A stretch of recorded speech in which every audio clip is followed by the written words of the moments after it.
नमस्कार। आज हम एक बहुत ही एक पुरानी कहानी की गहराइयों में उतर रहे हैं। ये कहानी है महर्षि वेदव्यास की, उनके जन्म की और उनके उस जबरदस्त काम की जिसने हमारे ज्ञान की पूरी परंपरा को ही शक्ल दे दिया। जी, और जो विवरण हमें मिलते हैं वो वाकई हमें एक ऐसे समय में ले जाते हैं जहां लगता है कि भाई इंसान और देवता या दिव्यता साथ साथ चलते थे। हाँ बिल्कुल। तो आज हम कोशिश करेंगे कि इस कथा के जो जरूरी पहलू हैं उन्हें समझें, और ये भी कि वेदव्यास का योगदान आखिर इतना बड़ा क्यों है। सही। तो चलिए शुरू करते हैं। सोचिए जरा, एक राजा है, उसका वीर्य, फिर एक बाज पक्षी, एक मछली, और इन सब के जरिए जन्म होता है एक ऐसे ऋषि का जो आगे चलकर वेदों को बांटने वाले हैं। कहानी यहाँ से बहुत दिलचस्प हो जाती है ना? बिल्कुल, यहीं से उत्सुकता बढ़ जाती है कि आगे क्या हुआ होगा। हाँ, तो ये कहानी शुरू होती है चेदी देश के राजा वसु से। अब इनका नाम था उपरिचर वसु। जी, उपरिचर इसलिए क्योंकि कहते हैं इंद्रदेव ने उन्हें एक दिव्य, एक उड़ने वाला रथ दिया था। अच्छा। हाँ, और वो उसमें बैठकर आकाश में ऊपर विचरण करते थे, इसलिए उपरिचर। वाह। तो हुआ ये कि एक दिन राजा साहब शिकार के लिए जंगल गए थे। मौसम बड़ा अच्छा था, वसंत का समय था शायद, और उनकी रानी गिरिका महल में थी और उन्होंने इच्छा जताई थी संतान की। जी। तो जंगल के उस माहौल में राजा का वीर्य स्खलित हो गया। अब राजा ने सोचा भाई ये वीर्य व्यर्थ नहीं जाना चाहिए, रानी का ऋतुकाल भी है।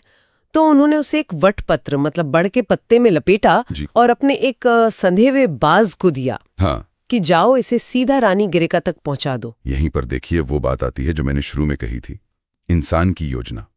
हाँ। राजा का इरादा नेक था। हाँ। संतान चाहिए, वीर बर्बाद ना हो। हाँ। लेकिन नियति, या कह लें कि जो होना लिखा है, हाँ, वो अक्सर हमारी योजनाओं से अलग होता है। सही कहा। क्योंकि योजना तो ठीक थी पर हुआ कुछ और ही। वो बाज जब पत्ता लेके उड़ रहा था, हाँ, तो आसमान में उसकी टक्कर हो गई एक दूसरे बाज से। ओहो, लड़ाई हुई, छीना झपटी हुई, और उसी में वो पत्ता, वो वीर्य वाला पत्ता, बाज के पंजे से छूट गया। अच्छा। और सीधा नीचे बह रही यमुना नदी में जा गिरा। यमुना में? हाँ। अब कहानी और घूम गई। नदी में एक बड़ी मछली थी। उसने उस पत्ते को देखा और शायद कुछ खाने की चीज समझकर निगल लिया। ठीक है। लेकिन ये कोई मामूली मछली नहीं थी। कहते हैं कि ये अद्रिका नाम की एक अप्सरा थी। अप्सरा मछली के रूप में? जी हाँ। किसी श्राप की वजह से उसे मछली बनकर धरती पर रहना पड़ रहा था। अच्छा। तो उसने वो पत्ता निगल लिया। ठीक है। अब कुछ समय बीता। एक दिन कुछ मछुआरे मल्ला नदी में जाल डाल रहे थे, तो वही बड़ी मछली उनके जाल में फंस गई। अच्छा। वो उसे पकड़ कर लाए, बाजार ले गए। जब बेचने के लिए उसका पेट चीरा तो हैरान रह गए। क्या मिला? उसके पेट से 2 इंसानी बच्चे निकले। एक लड़का एक लड़की। अरे, मछली के पेट से? हाँ। अब ये खबर फैली तो राजा उपरिचर वसु तक भी पहुंची। वो समझ गए कि ये उन्हीं का वीर्य है। बिल्कुल। उन्होंने फौरन उस लड़के को तो अपना लिया। वही लड़का आगे चलकर राजा मत्स्य बने। अच्छा, राजा मत्स्य। जी। लेकिन जो लड़की थी उसके शरीर से मछली की बहुत तेज गंध आती थी।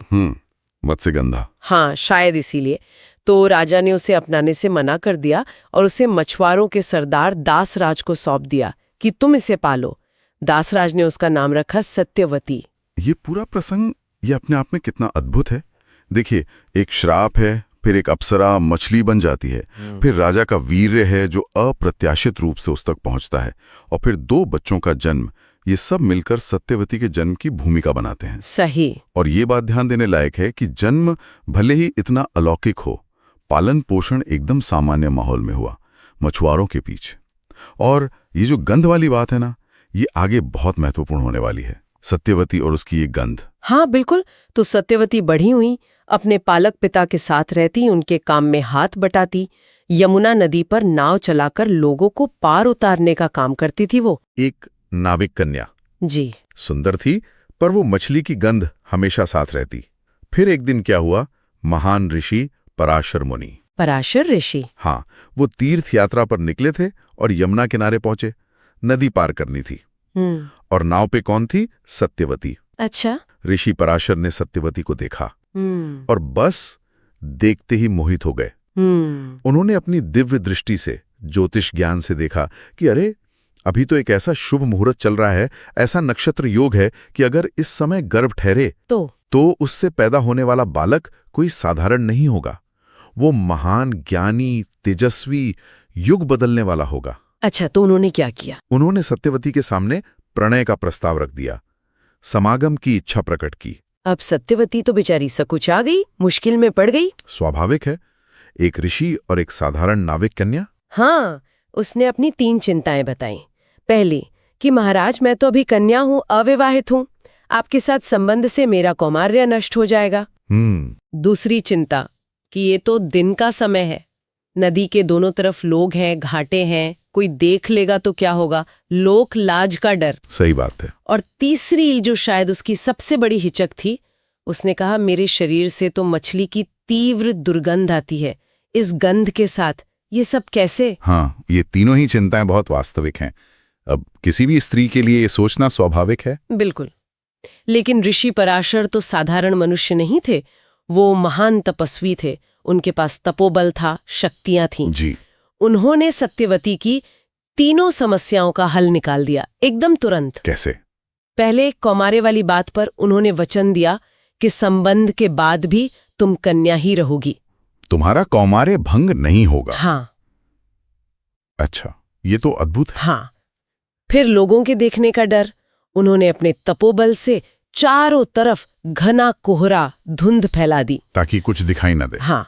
और तीसरी सबसे बड़ी समस्या, वो मछली की गंध। उसका क्या किया? खुशबू जो कहते हैं 1 योजन मतलब कई किलोमीटर दूर तक फैल गई। वाह। और इसी वजह से सत्यवती का एक और नाम पड़ा, योजन गंधा। वाह। जिसकी गंध 1 योजन तक जाए। योजन गंधा, ये नाम भी महत्वपूर्ण है, ये रूपांतरण दिखाता है। हाँ, तो जब सत्यवती की सारी चिंताएं दूर हो गईं, सारे समाधान मिल गए, तो वो तैयार हो गई। ऋषि पराशर ने यमुना नदी के बीच में ही एक द्वीप था, वहीं सत्यवती के साथ समागम किया।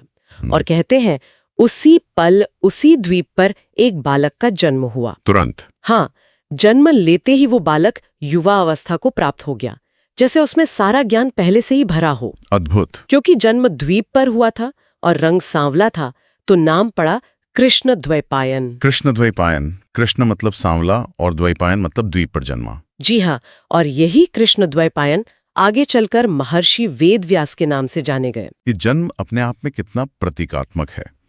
ये कोई सामान्य प्रक्रिया नहीं थी, ये एक उद्देश्य के लिए एक खास मुहूर्त में दिव्य हस्तक्षेप से हुआ जन्म था। सही। ये साफ इशारा करता है कि व्यास का जीवन किसी बहुत बड़े असाधारण काम के लिए तय था। हाँ। और वो गंध का सुगंध में बदलना, हाँ, वो सिर्फ एक चमत्कार नहीं है, वो शायद सत्यवती के भाग्य का बदलना दिखाता है, उसके जीवन में एक नए अध्याय की शुरुआत और उसके जरिए एक महान आत्मा का पृथ्वी पर आना। हाँ। ये सब जुड़ा हुआ लगता है। बिल्कुल। तो जन्म के बाद व्यास युवा हो गए। उन्होंने अपनी माँ सत्यवती से विदा ली और कहा कि माँ, आप चिंता मत करना, जब भी आपको मेरी जरूरत हो, जब भी आप मुझे याद करेंगी, चाहे किसी मुश्किल में हो या वैसे ही, मैं तुरंत आपके पास आ जाऊंगा। अच्छा, ये वचन देकर गए? हाँ, और ये कहकर वो तपस्या करने चले गए वनों में। तपस्या करने? जी। सालों तक उन्होंने कठोर तपस्या की और तपस्या के दौरान अपनी दिव्य दृष्टि से उन्होंने भविष्य को देखा, आने वाले समय को। उन्होंने क्या देखा? उन्होंने महसूस किया कि समय बदल रहा है, युग बदलेंगे, आगे कली युग आएगा। और जैसे जैसे युग बदलेंगे, धर्म का ह्रास होगा, मतलब धर्म का पालन कम हो जाएगा, लोगों की उम्र कम होगी। हाँ। उनकी बुद्धि, उनकी याददाश्त मतलब स्मरण शक्ति, वो भी कमजोर हो जाएगी। ये उन्होंने पहले ही देख लिया। हाँ, अब उस समय तक वेद एक ही थे, एक विशाल ज्ञान का भंडार। लेकिन व्यास जी ने सोचा कि आने वाली पीढ़ियों के लिए। हाँ, कि आने वाले समय में जब लोगों की बुद्धि और याददाश्त इतनी नहीं रहेगी, तो इतने विशाल वेद को पूरा का पूरा समझना, याद रखना, संभालना, ये बहुत मुश्किल हो जाएगा। सही बात है। अगर ज्ञान इतना जटिल हो कि लोग उसे ग्रहण ही ना कर सकें, तो उसका उद्देश्य पूरा नहीं होता। बिल्कुल। यहीं पर व्यास जी की दूरदर्शिता दिखती है, उनका विजन। जी। उन्होंने समझा कि ज्ञान को समय के अनुसार ढालना जरूरी है, उसे सुलभ बनाना जरूरी है। तो उन्होंने एक बहुत बड़ा एक ऐतिहासिक काम करने का फैसला किया। क्या? विभाजित कर दिया। 4 वेद, यही से शुरुआत हुई। जी। उन्होंने वेद को 4 हिस्सों में व्यवस्थित किया। पहला ऋग्वेद, इसमें देवताओं की स्तुति, प्रार्थनाएं यानी ऋचाएं इकट्ठी की। ऋग्वेद। दूसरा यजुर्वेद, इसमें यज्ञ कैसे करना है, उसकी विधि, उसके मंत्र, जी। वो सब रखा। यजुर्वेद यज्ञ के लिए। तीसरा सामवेद, इसमें वो मंत्र थे जिन्हें गाया जाता था यज्ञ के समय। कहते हैं भारतीय संगीत की जड़ें यही हैं। सामवेद गेय मंत्र। और चौथा अथर्ववेद, इसमें थोड़ा अलग तरह का ज्ञान था, जैसे रोजमर्रा की जिंदगी की बातें, आयुर्वेद, चिकित्सा, कुछ तंत्र मंत्र, सांसारिक चीजें। अथर्ववेद व्यावहारिक ज्ञान। हाँ, और फिर उन्होंने अपने 4 योग्य शिष्य चुने, पैल, वैशंपायन, जैमिनी और सुमंतु। जी। इन चारों को एक एक वेद पढ़ाया और कहा कि अब तुम लोग इसे आगे फैलाओ, इसकी परंपरा को जीवित रखो। तो ये जो वेदों को व्यवस्थित करने का, उन्हें बांटने का काम था, हाँ। इसी वजह से कृष्ण द्वैपायन का नाम वेद व्यास पड़ा। अच्छा। व्यास करने का मतलब ही होता है विस्तार करना, व्यवस्थित करना, संपादित करना। कंपाइलर या अरेंजर कह सकते हैं। अच्छा, तो व्यास उनका काम था जिससे उनका नाम पड़ा। बिल्कुल। उनका काम सिर्फ बांटना नहीं था, ये ज्ञान की परंपरा को, श्रुति परंपरा को आने वाली पीढ़ियों के लिए बचाने का एक तरीका था। ये समझना कि ज्ञान स्थिर नहीं है, उसे समय और समाज के हिसाब से प्रस्तुत करना पड़ता है, यही उनकी महानता थी। कमाल है। लेकिन कहानी यहीं खत्म नहीं हुई, वेद व्यास का काम अभी बाकी था। अच्छा, और क्या किया उन्होंने? उन्हें लगा कि ठीक है, वेद तो हो गए, पर वेदों का ज्ञान फिर भी थोड़ा गहरा है, क्लिष्ट है। शायद समाज का हर व्यक्ति, हर वर्ग, खासकर स्त्रियां या वो वर्ग जिन्हें शूद्र कहा जाता था, जिन्हें शायद वेद सीधे पढ़ने सुनने की अनुमति नहीं थी उस समय, उन तक ये ज्ञान आसानी से कैसे पहुंचेगा? वो चाहते थे कि धर्म की, नीति की, जीवन की मूल बातें सब जाने, सरल भाषा में। तो इसके लिए क्या उपाय सोचा? इसके लिए उन्होंने एक और महाग्रंथ रचा, महाभारत। महाभारत? हाँ, जिसे 5वां वेद भी कहते हैं। इसमें कौरवों, पांडवों की कहानी है, लेकिन उस कहानी के बहाने उन्होंने क्या समझाया? धर्म, अर्थ, काम, मोक्ष। बिल्कुल, जीवन के 4 पुरुषार्थ, सही क्या है, गलत क्या है, नीति, राजनीति, दर्शन, इतिहास, सब कुछ कहानी में पिरो दिया, ताकि आम लोग भी उसे सुन सकें, समझ सकें और उसे सीख ले सकें। हाँ जी, लेकिन रुकिए, अभी भी काम पूरा नहीं हुआ था। अरे बाप रे, इसके बाद भी? हाँ, महाभारत के बाद उन्हें लगा कि वेदों की कुछ गहरी बातें, कुछ प्रतीक शायद अभी भी लोगों को पूरी तरह समझ नहीं आएंगे। तो उन्होंने 18 पुराणों की रचना की। महापुराण। 18 पुराण। जी। इन पुराणों में क्या था? कहानियां, देवी देवताओं की कथाएं, सृष्टि कैसे बनी, पुराने राजाओं का इतिहास, व्रत त्योहार क्यों मनाते हैं, तीर्थों का क्या महत्व है। मतलब वैदिक ज्ञान को और भी सरल और भी रोचक कहानियों के रूप में प्रस्तुत किया। बिल्कुल सही, मकसद वही था, ज्ञान को जन जन तक पहुंचाना, एक्सेसिबल बनाना। अब आप सोचिए, वेदों का विभाजन, महाभारत जैसा दुनिया का सबसे बड़ा काव्य, 18 पुराण, इतना सब करने के बाद तो किसी को भी लगना चाहिए कि बस काम हो गया, परम शांति मिलनी चाहिए। हाँ बिल्कुल, जीवन का उद्देश्य पूरा हो गया जैसा लगता है। पर वेदव्यास को नहीं मिली। उनके मन में अभी भी एक तरह की बेचैनी थी, एक खालीपन, असंतोष था। इतना सब रचने के बाद भी? ये तो बड़ी अजीब बात है। हाँ, उन्हें लग रहा था कि कुछ छूट गया है, कुछ कमी रह गई है, आत्मा को वो शांति, वो तृप्ति नहीं मिल रही। ये बहुत गहरा बिंदु है। ये दिखाता है कि शायद सिर्फ ज्ञान का संग्रह या उसका वर्गीकरण ही काफी नहीं है, शायद शांति के लिए कुछ और चाहिए। घूमते रहते थे। उन्होंने व्यास जी को देखा, उनकी ये हालत देखी और उनसे पूछा कि क्या बात है व्यास, आप तो इतने बड़े ज्ञानी हैं, इतना सब रच दिया, फिर भी इतने अशांत क्यों हैं? तो व्यास ने अपनी व्यथा बताई। तब नारद जी ने कहा, व्यास, आपने धर्म, अर्थ, काम, मोक्ष, ज्ञान, कर्मकांड सब पर लिखा, ये सब बहुत अच्छा है, लेकिन आपने भगवान की लीलाओं का, उनके भक्तों के चरित्र का, उनकी महिमा का, उनके प्रेम का, उसका रस भर के गान नहीं किया। अच्छा, मतलब भक्ति पक्ष। हाँ, नारद जी ने कहा, आपने भगवान श्री कृष्ण की लीलाओं का, उनके गुणों का वैसा वर्णन नहीं किया जिससे लोगों के मन में भक्ति जगे। जब तक आप भगवान के निर्मल यश का गान नहीं करेंगे, तब तक मन को सच्ची शांति नहीं मिलेगी। ये तो एक नया मोड़ आ गया, ज्ञान से भक्ति की ओर। बिल्कुल। और नारद जी की ये बात व्यास जी को एकदम सही लगी। उन्हें अपनी कमी महसूस हुई। तो नारद जी की प्रेरणा से वेद व्यास ने अपना आखिरी और शायद सबसे महत्वपूर्ण ग्रंथ रचा, श्रीमद् भागवत महापुराण। श्रीमद् भागवतम। जी, इसमें उन्होंने मुख्य रूप से भगवान विष्णु और खासकर उनके कृष्ण अवतार की लीलाओं का, उनकी महिमा का और भक्ति के गहरे रहस्यों का बहुत सुंदर वर्णन किया है। इसमें ज्ञान भी है, वैराग्य भी है, पर सबसे ज्यादा जोर ईश्वर के प्रति प्रेम, समर्पण यानी भक्ति पर है। और कहते हैं कि भागवत पुराण की रचना पूरी करने के बाद तब जाकर वेदव्यास के मन को वो शांति मिली, वो परम संतोष मिला जिसकी उन्हें तलाश थी। जी हाँ, यहाँ ज्ञान के अलग अलग स्तर साफ दिखते हैं। वेद मूल हैं, श्रुति हैं, गूढ़ ज्ञान। हाँ, महाभारत और पुराण उस ज्ञान को इतिहास, कहानियों और नीति के जरिए आम लोगों तक लाते हैं। ये स्मृति और इतिहास हैं। लेकिन भागवत वो सीधे भक्ति के जरिए हृदय को जोड़ता है। शायद व्यास जी की अपनी यात्रा यही दिखाती है कि ज्ञान की परिणति, उसकी पूर्णता भक्ति में ही होती है। सही। इसीलिए तो भागवत को अक्सर सभी शास्त्रों का सार, उनका फल कहा जाता है।